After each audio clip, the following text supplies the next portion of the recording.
அனைவருக்கும் வணக்கம். 65 ஆண்டுகளாக தமிழ்நாட்டை ஆளும் பாசமலர். இந்த படத்தை பற்றி 3 சுவாரஸ்யமான விஷயங்களை நம்ம பார்ப்போம். முதலாம் விஷயம், பாசமலர் கிளைமேக்ஸ் உங்கள் எல்லாருக்கும் நல்லா தெரியும். அண்ணன் சிவாஜி கணேசனும் தங்கை சாவித்திரும் இறந்து விடுவாங்க. அந்த காட்சி படமாக்கி முடித்த பின்பு இயக்குனர் என்ன பண்ணுறாரு, பீம்சிங் கட்டுன்னு சொல்கிறாரு.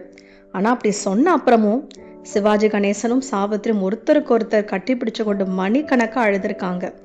அந்த படத்துலையும் சரி, அந்த கேரக்டர்லையும் சரி அவ்வளோ கனெக்ட் ஆகிருக்காங்க.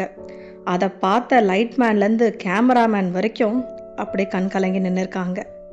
அடுத்தது, மலர்ந்தும் மலராத பாடலோட மெட்டை கேட்ட கண்ணதாசன் அவர்கள் அடுத்த நிமிஷமே அந்த பாட்டை எழுத ஆரம்பிச்சிடுறாரு. அப்புறம் ஒரு முறை சொன்னாராம், இந்த பாடலை வெறும் நான் இமேஜினேஷனில் எழுதலைங்க, என் சொந்த வாழ்க்கையில் என்னோட சகோதரிகளிடமிருந்து கண்ட பாசத்தின் வெளிப்பாடு தான் இந்த பாட்டுன்னு சொல்லியிருக்காரு. கடைசி சுவாரஸ்யமான விஷயம் என்னென்னா, திருமணங்களில் இந்த பாட்டு ஒரு பெரிய புரட்சி ஏற்படுத்தியிருக்கு. வாராயோ என் தோழி வாராயோ. இந்த பாட்டு வெளியான பிறகு தமிழ்நாட்டில் எல்லா திருமணங்களிலும் பெண்ணடைப்பின் போது இந்த பாடலை போடுறது ஒரு கலாச்சாரமாகவே மாறியிருக்கு. கண்ணதாசன் வரிகளாகட்டும், சிவாஜியின் நடிப்பாகட்டும், இன்றைக்கும் பாசமலர் ஒரு காவியம்தான். உங்களுக்கு இந்த படம் பிடிக்கும்னா மறக்காமல் லைக் பண்ணுங்கள். சேனலை கண்டிப்பாக சப்ஸ்கிரைப் பண்ணுங்கள்.